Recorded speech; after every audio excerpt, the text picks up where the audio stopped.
Olá!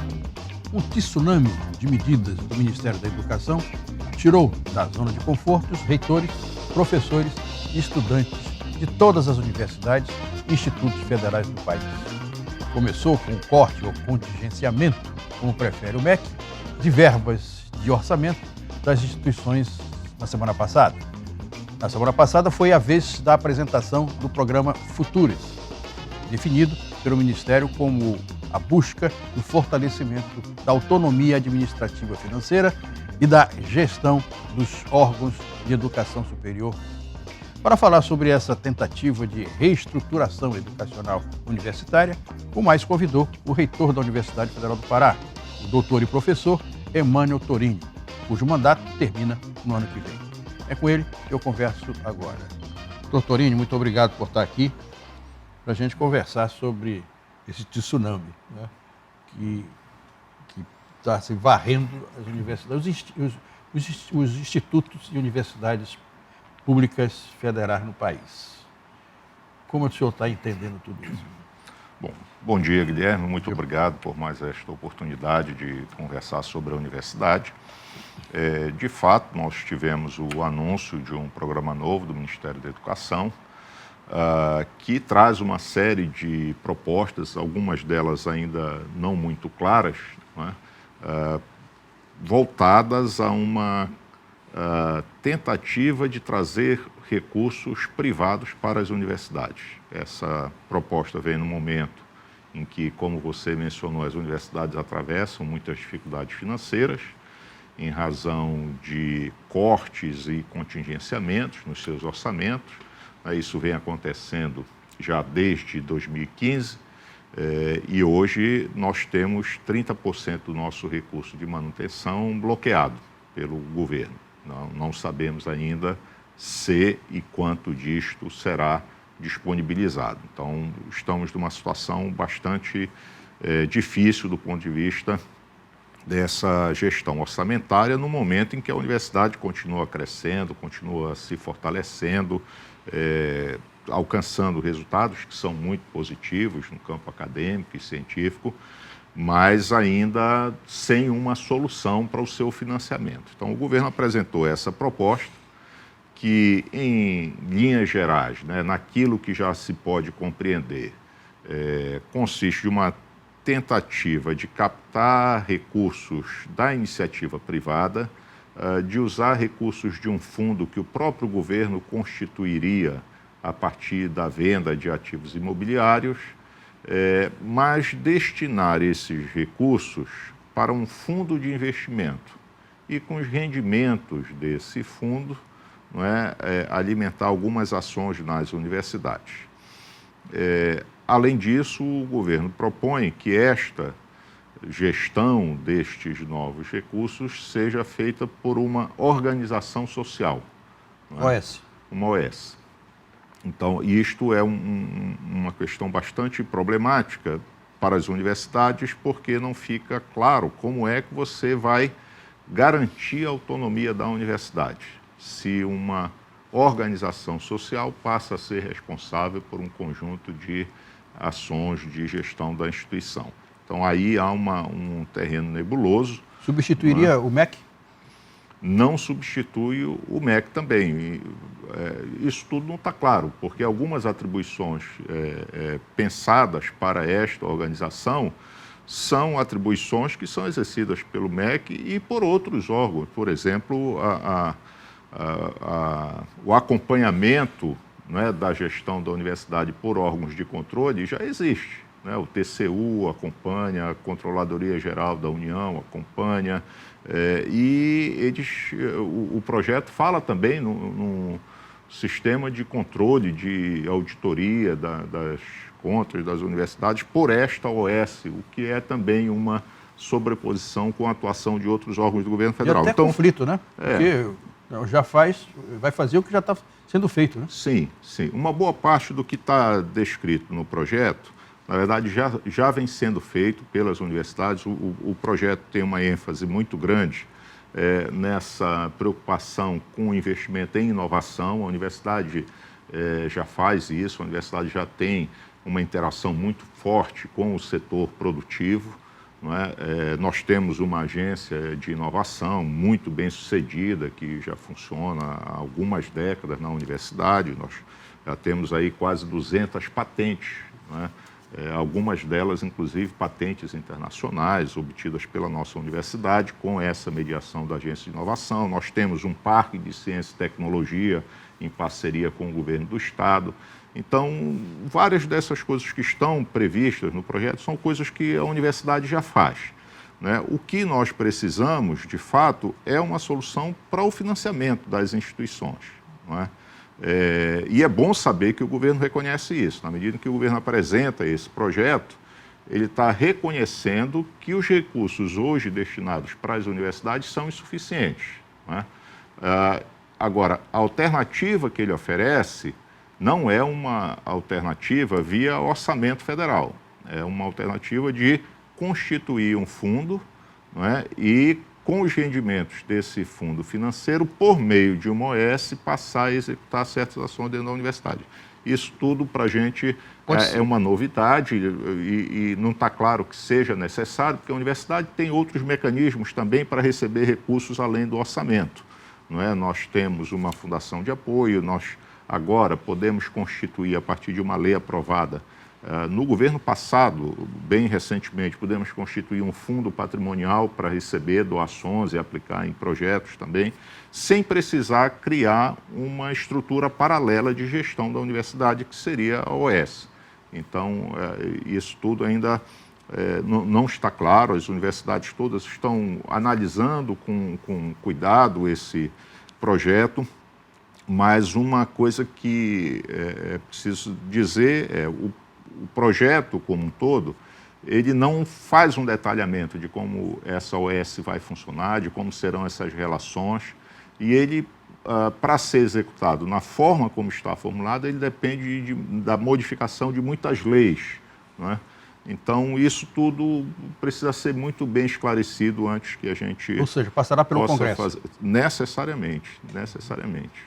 Inclusive, algumas coisas que estão previstas ali já foram regulamentadas recentemente por uma lei que é chamada o Código Nacional de Ciência e Tecnologia. Atribuições que estão previstas nesse projeto relacionadas à inovação, à pesquisa e desenvolvimento são ações no âmbito do Ministério de Ciência e Tecnologia. Haveria também uma outra sobreposição se tivermos uma outra instância de um outro órgão trabalhando nisso. Enfim, isso tudo precisa ser bem esclarecido para que a gente possa ter uma avaliação mais completa. Por ora, o que está claro há um reconhecimento do Ministério de que os recursos são insuficientes e isto é um ponto de partida. As universidades, de fato, vêm anunciando isso há muito tempo, né? O contingenciamento, o congelamento e os cortes que aconteceram estão colocando as instituições no limite e é preciso ter uma solução para esse financiamento. Por outro lado, a solução, um aspecto central da solução colocada pelo governo passa pela criação de uma OS que, para nós, não fica claro como fazer, né, como compatibilizar a gestão de algumas ações da universidade por uma organização social, se a instituição, por um preceito constitucional, tem autonomia administrativa e financeira.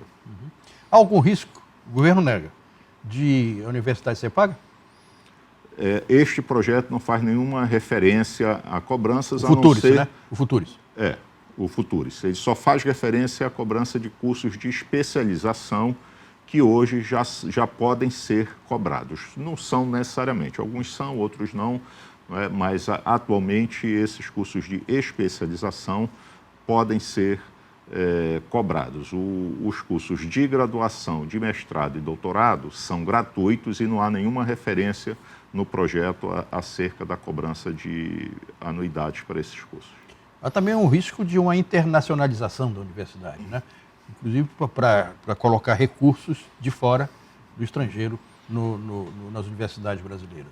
As universidades todas já trabalham buscando a cooperação internacional com outras universidades, né? Universidades de outros países, não com governos. De pesquisa, não com governos. Nós interagimos mais diretamente com instituições acadêmicas e de pesquisa do exterior. E isso é importante porque isso facilita a cooperação em pesquisa, a mobilidade de professores e de alunos, e isso é fundamental para que a instituição tenha uma ciência de primeiro mundo, né? A Universidade Federal do Pará, por exemplo, tem parcerias com universidades e pesquisadores de todos os continentes. E isso contribui para a qualidade da nossa produção científica. É uma espécie de intercâmbio? Sim, é o intercâmbio, né? Os alunos e professores vêm e vão, né? Nós recebemos, trocamos informações, mas principalmente o desenvolvimento de projetos de pesquisa em parceria. Né? Na hora que você faz essas parcerias internacionais, aí você consegue desenvolver projetos que são de um alcance maior, que podem captar recursos não apenas no Brasil, mas também no exterior. Não é? Quer dizer, isso alarga o horizonte da atividade de pesquisa da universidade. Uhum. O conceito do governo em relação às universidades brasileiras é ruim, né? Diz que é um lugar onde se promove festas e tal, e nunca reconhece a evolução, o progresso e a qualidade do ensino universitário. Esse conceito é ideológico também, né? Isso aí atrapalha, né? Não contribui para esse fortalecimento da educação nacional. Agora, é preciso dizer o seguinte, são falas pontuais, né, de alguns atores do governo, porque, a rigor, o governo, né, como instituição, as instituições do Estado reconhecem a excelência das universidades federais. Quem diz que as universidades públicas federais são as melhores instituições de ensino superior do Brasil é o Ministério da Educação, por meio da avaliação que ele faz da graduação, conduzida pela INEP, e da avaliação que ele faz da pós-graduação, que é conduzida pela CAPES.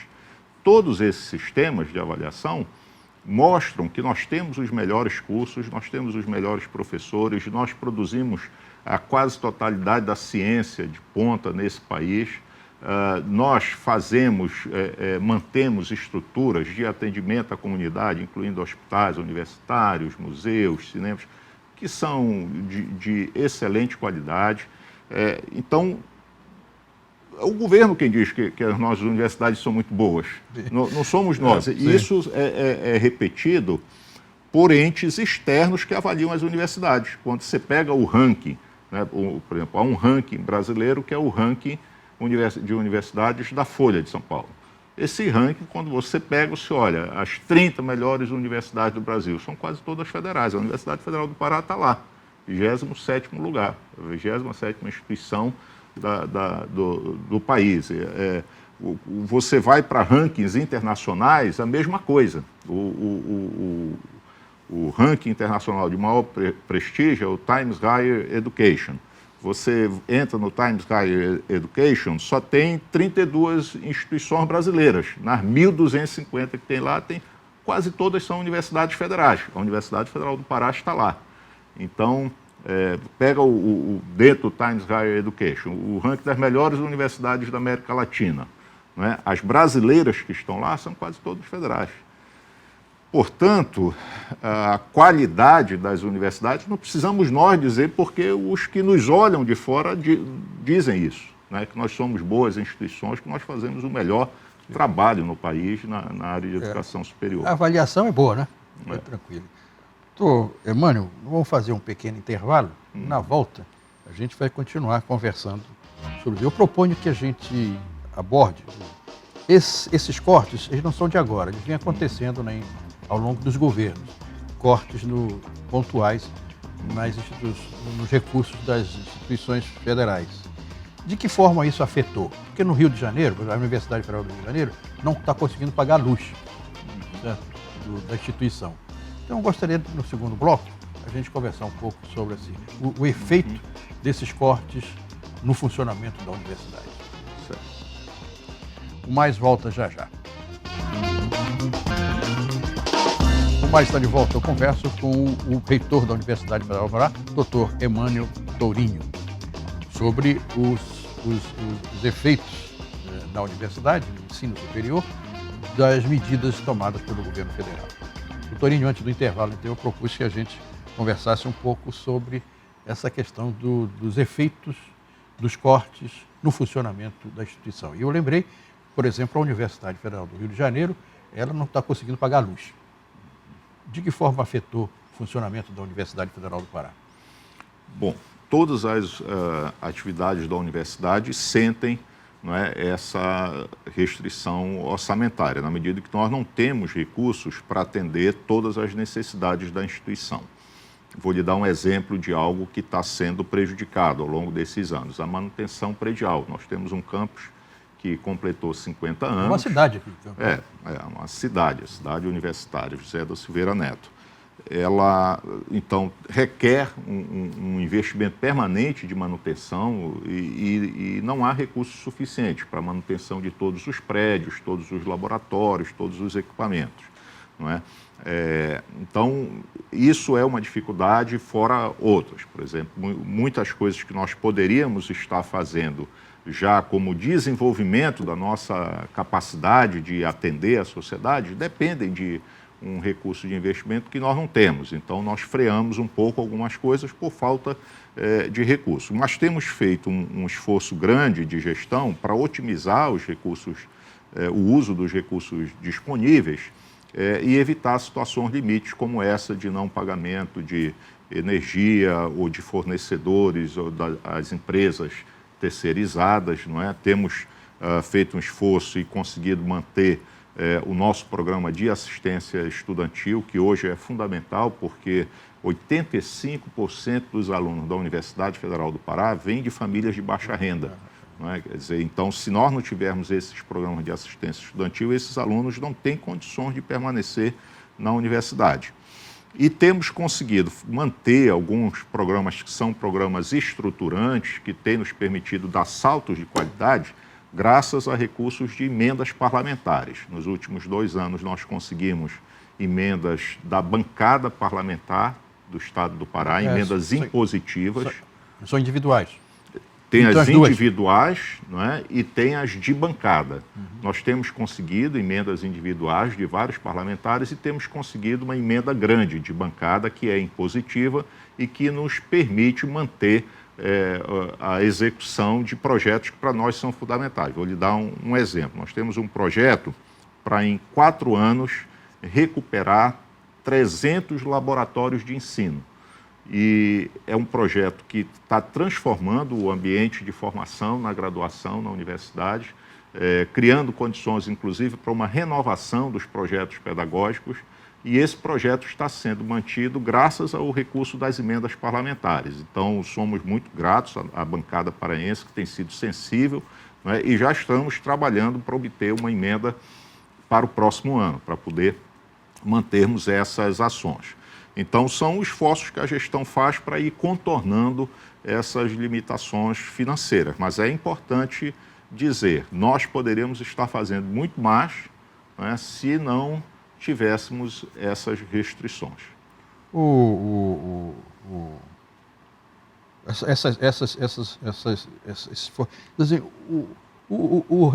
atual ministro Abrão, ele diz o seguinte: olha, dá muito bem para tocar a vida dessas universidades se a gestão for competente.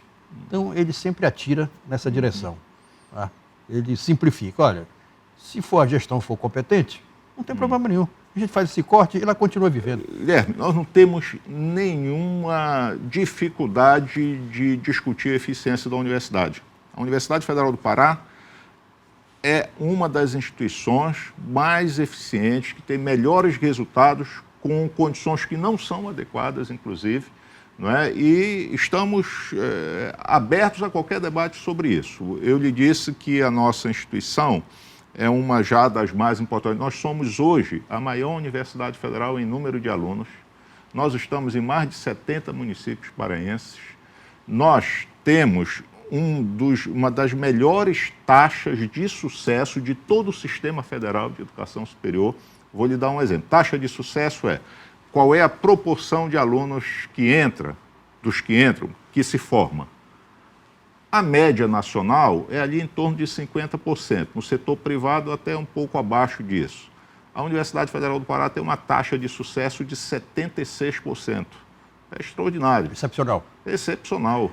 E o governo sabe disso, entendeu? Então, nós temos excelente taxa de sucesso, nós temos excelentes indicadores. Falei há pouco das patentes todas que a universidade já conseguiu.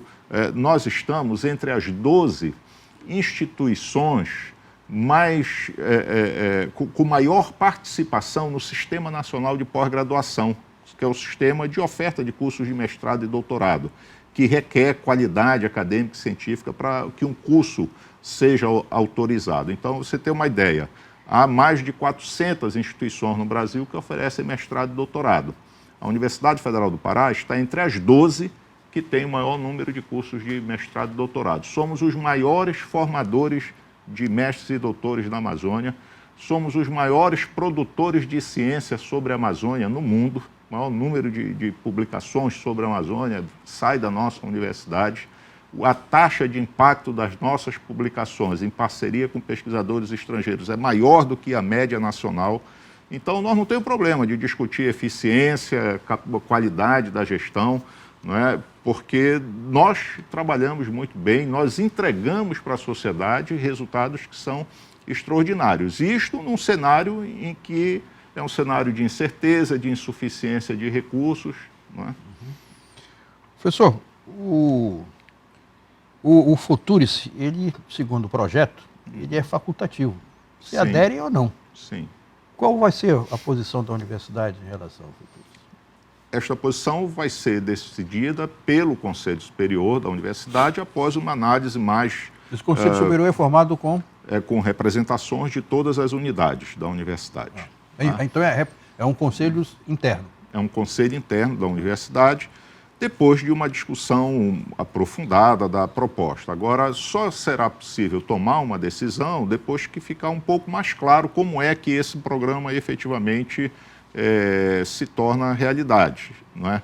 O que nós gostaríamos é de ter um ambiente de diálogo mais aberto com o Ministério, no sentido de que nós possamos, partindo das preocupações que o Ministério coloca no documento, também discutir alternativas. Aliás, o documento foi feito, foi montado, sem a participação dos reitores, né? Sim, ele é uma proposta do Ministério. Então, nós gostaríamos de poder discutir soluções. Quer dizer, o projeto, ele diz no artigo 1º, o programa tem por finalidade o fortalecimento da autonomia universitária. Ótimo, concordamos com isso. No artigo seguinte, ele diz que vai criar uma organização social para fazer a gestão de coisas. Bom, como é que você compatibiliza essas coisas? Não é? Então, nós temos dúvidas sobre essa possibilidade de compatibilização. Por outro lado, concordamos com eles, é preciso haver mais recursos, é preciso flexibilizar o acesso da universidade a recursos diversos. Por exemplo, se eu, hoje, for demandado, né, por uma indústria, por um governo, para desenvolver um projeto para eles, ao receber esse recurso, eu perco o meu orçamento, por conta de uma lei que é do governo, que ele pode corrigir. Isso inibe a atuação da universidade no apoio a entes externos, porque se ela recepciona um recurso de um ente externo para executar um projeto que é do interesse dele, ela perde um pedaço do seu orçamento que ela precisa para pagar a energia, para pagar os insumos, etc. Então, há várias... Qual é a justificativa para perder? A justificativa para o governo é de que tudo que entra no caixa da universidade é uma arrecadação de impostos, é como uma arrecadação. Então, se eu arrecadei uma parte, né, e em vez de ir para o Tesouro ficou comigo, então eu não preciso receber tudo aquilo que o Tesouro ia mandar para cá. É esse o raciocínio, o que é um equívoco. Essa lógica é esquisita, né? O governo sabe disso, mas é uma questão dele mudar a lei orçamentária, e ele pode fazer. Então, há várias questões pontuais desse tipo que o governo... Por exemplo, eu mencionei que no governo passado foi aprovada a lei dos fundos patrimoniais. Os fundos patrimoniais, eles permitem que sejam recepcionadas doações, essas doações são aplicadas no fundo e os rendimentos são destinados a projetos da universidade. Muito bem, ótimo, foi uma ideia boa, as universidades apoiaram nisso. Agora, no mundo inteiro, os fundos patrimoniais, eles são bem-sucedidos porque quem doa o dinheiro para a universidade tem um benefício fiscal. No Brasil, na hora de aprovar a lei, o presidente vetou esse artigo. Então, se não tiver o benefício fiscal, o fundo patrimonial não vai vingar. Não é? Então, o governo pode ajudar. É uma maneira de diversificar essa captação de recursos da universidade, não é? Mas sem precisar criar uma OS. Não é? Quer dizer, você tira esses obstáculos a essas alternativas já existentes e garante, por outro lado, né, que isso só vai dar certo se assim acontecer, você garantir a manutenção, aquele que é o recurso básico de manutenção da universidade, você garantir que isto vem do orçamento federal. Não é? Porque se isto deixar de vir do orçamento federal, a universidade ela deixa de ser regida pelo interesse público e passa a ser regida, né, pelo interesse de quem vai aportar recursos. Eu preciso ter a garantia, né, desse orçamento para garantir. Não, as decisões que nós vamos tomar vão observar estritamente o que é a missão da universidade, o que é o propósito da universidade para com a sociedade. Não é? Me chamou a atenção também, nesse projeto do Futuris, o uso de propaganda nos espaços da universidade. Aí eu fiquei imaginando, assim, deve ser igual o campo de futebol, onde fica ali passando ali uma porção de mensagens comerciais. Eu digo, será que é isso? Então, só que lá no estádio de futebol, sim, você consegue arrecadar dinheiro com aquela propaganda porque a televisão está filmando, está mostrando. Ninguém vai ficar filmando a universidade e mostrando para. Então, é uma alternativa que eles pensaram. Não sei avaliar se não ficou isso... claro para mim, mas na minha imaginação... Não, a ideia é que você possa nomear um prédio com o nome de alguém que uma empresa pede, em troca de um apoio financeiro da empresa. Sim. Isso não é estritamente necessário quando nós fazemos parcerias e mesmo quando nós recebemos apoios pontuais de entes privados. Isso acontece independentemente de haver uma venda de um espaço de propaganda, não é? Mas, enfim... Falta ficar mais claro também, né? Precisa entender melhor e saber quem são esses entes privados que estão com dinheiro aí aguardando mudar a lei para apoiar um prédio novo, uma sala nova. Mas, enfim, eu acho que há uma questão, volto a dizer, importante e positiva nesse debate que foi aberto, que é, primeiro, o reconhecimento da parte do governo, não é, de que é necessário um aporte maior de recursos para as universidades e que as universidades precisam continuar existindo porque elas são fundamentais para o desenvolvimento social e econômico do país. Então, isto é um dado importante. Agora, vamos construir conjuntamente as soluções para isso. O governo colocou algumas ideias na mesa, os reitores e todos os membros da comunidade têm outras ideias também que gostariam de discutir. E é importante que, qualquer que seja a solução, nós tenhamos o cuidado de preservar o que está escrito na Constituição. Artigo 207, que as universidades gozam de autonomia administrativa e financeira e acadêmica, né, para que elas não se desviem do que é a sua missão, né, que é servir a sociedade com ensino, pesquisa, extensão, né, formar essa inteligência de que o país necessita para o seu desenvolvimento e produzir o conhecimento que é base para qualquer construção de uma nação de cidadãos, uma nação que tenha soberania, né, para decidir sobre o seu próprio destino. Tourinho, nós chegamos ao final da nossa entrevista. É um segundinho, é uma resposta rapidinha. O seu mandato termina no ano que vem. O senhor candidato à reeleição, só para encerrar. Nós estamos considerando essa possibilidade. Obrigado pela entrevista. E espero que o governo e as universidades, os reitores, sentem na mesa para discutir essa questão que é fundamental no desenvolvimento do país. Muito obrigado, foi um prazer estar aqui com você e é muito bom nós termos essa oportunidade para informar o público sobre o que acontece na universidade, o que acontece com as políticas públicas para a educação superior no país. Muito obrigado.